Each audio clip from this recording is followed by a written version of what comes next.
Good morning, everybody. We have a higher trade in the grain markets here early on Friday morning. It is 6:30 a.m. Central Time. July corn futures up 5 1/4 at 680. December corn futures up 11 1/2 at 569 3/4. July soybeans up 15 1/4 at 1599 1/4. November beans up 8 3/4 at 1405 1/4. We've got July Chicago wheat up 15 3/4 cents at 717 1/4. July Kansas City wheat up 12 1/4 at 670. Spring wheat markets up about 15 cents as well. If you guys are listening on the podcast, as always, really appreciate it. Make sure you leave me a review if you have not already. If you are watching on YouTube, make sure you hit the like button and make sure you subscribe to the channel if you have not already. That would really help me out in regard to YouTube, get this channel to grow, get these videos a little bit more widely distributed. And if you need some additional assistance from me, go to my website. It is www.standardgrain.com. Go to that website, click on Grain Marketing Plan here in the upper right-hand corner. For $49 a month, I offer a subscription service. It includes my morning email, which goes out every business day at 6:30 a.m. Central Time, my text message service, my subscriber-only videos and content. You'll get pretty much every overnight headline that you need to be aware of, all my grain marketing recommendations, whether it be cash sales, capture and carry, options, all that sort of stuff. The subscriber-only videos have been very, very popular. They include kind of a discussion of everything I'm doing on the grain marketing side, but also some educational stuff. I take customer requests in regard to certain topics. So certainly check that out if you guys want to get a little bit more involved here. To get into the headlines here this morning, barge traffic on the Mississippi supposedly will reopen in 24 to 48 hours. Of course, more than 700 barges are stuck on the Mississippi due to a cracked bridge. There was a crack found in the I-40 bridge that crosses the Mississippi between Arkansas and Mississippi around Memphis.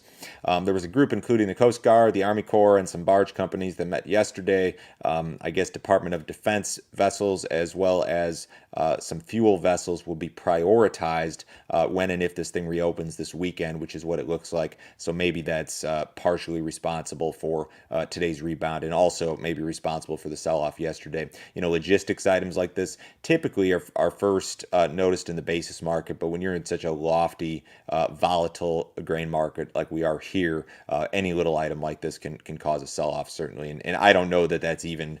I don't know if that's the reason for the sell-off yesterday. I don't even know if it was a factor at all. I mean, that's going to vary depending on who you talk to.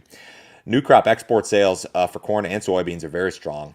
Total 21-22 U.S. export commitments, 4.87 million metric tons, are the best on record, at least on my charts, eclipsing the previous high from the 12-13 marketing year.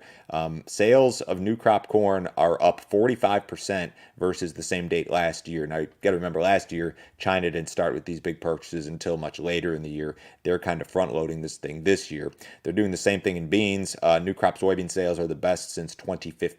More than tripled the amount versus the same date last year. So as with corn, China is getting started earlier this year than they did last year in regard to new crop purchases. And, they look at the prices, and old crop prices obviously much more expensive than new crop prices. We've got inverted markets here. So I guess it makes sense for them to go and wait till the new crop time frame for additional purchases.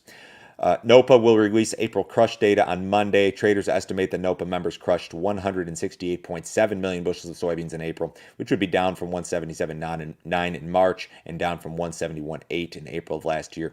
Crush pace has slowed due to maintenance shutdowns at some plants. In addition, you've got just tight soybean supplies, and this will vary, of course, from plant to plant, but there could be some plants that are having trouble procuring soybeans. We know we've got an extremely tight situation. In fact, you look at the balance sheets, USDA is essentially indicating the tightest U.S. soybean situation on record, with a stocks-to-use ratio of, like 2.5 or 2.6%, somewhere in that ballpark. So, I mean, if somebody out there had trouble getting soybeans, that would not be surprising.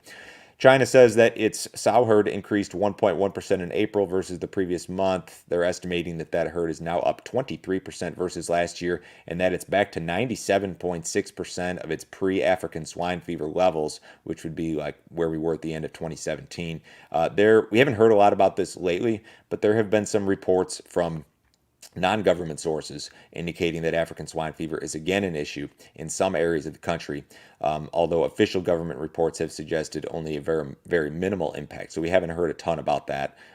We may hear some more, though. Today is last trading day for May grain futures. Make sure to examine any remaining open positions. Just a couple thoughts that I have this morning. I know it's Friday. not a ton of fresh headlines here. Yesterday's sell-off was interesting, and people were, kind of scrambling to figure out why were the markets down. Maybe this barge thing has something to do with it. I think personally, when I look at the corn market in particular, I think what happened was this here over the last 6 weeks. At the end of March, USDA gave us this acreage number, right? And it was a low ball corn acreage number. And the market started to rally sharply off of that, and the rally accelerated. I think the market now is comfortable with the idea that it's bought a whole bunch of corn acreage versus those March intentions numbers. That's my thought. And it's for that reason, I think that you could see.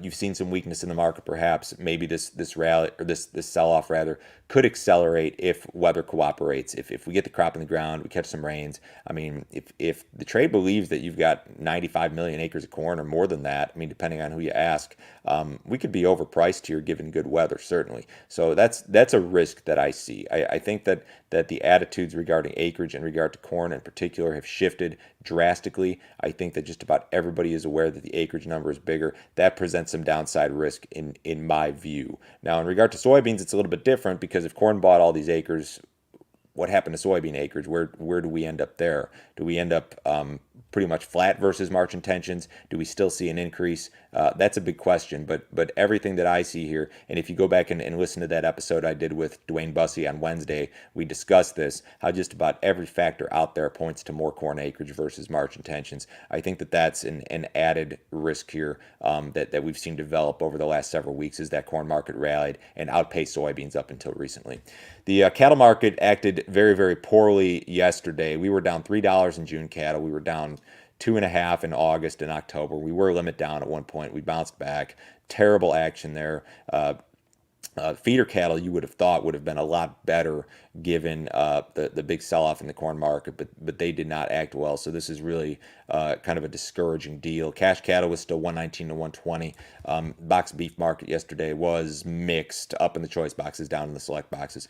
And the outside markets here Friday morning, the S&P's up again. We're up 27 points in the S&P. The Dow's up 166. Gold's up $11. Silver's up a little bit. U.S. dollar is down. Crude oil is up 76 cents in the June WTI at 64.57. The bonds are up a little bit as well. If you guys need some more information from me, check out my website. Everybody have a great weekend. I'll talk to you Monday morning.